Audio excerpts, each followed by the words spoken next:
President Barack Obama leaves office Friday after 8 years as the most consequential Democrat to occupy the White House since Lyndon Johnson.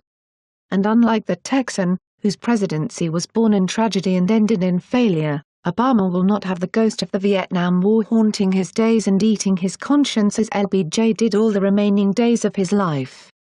And yet, the legacy of the nation's 44th president is, like Johnson's, a mixed one. His first, and perhaps greatest, legacy was written in the many joyful tears shed across the nation on that morning almost 8 years ago when African Americans woke up to an America where one of their own had his hand on the Bible and the Secret Service at his back. His ability to speak about race, and embody it too, in a way that sought to get past stereotypes and old angers, without ignoring them, was a central and lasting hallmark of his presidency. Though he was often disrespected by his political opponents, he retained always his composure and dignity. In that, he was a welcome departure from the example of the nation's last Democratic president and from its next Republican one too.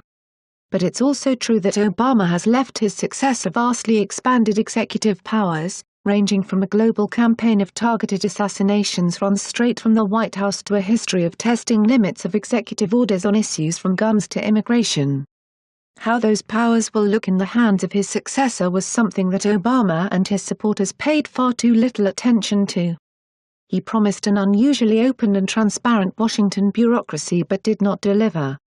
History will credit him for providing health insurance for 20 million or more Americans who'd been without it, but it will note its high initial costs and uncertain future savings, as well as his busted promise that Americans who already had insurance could keep their doctors and their plans.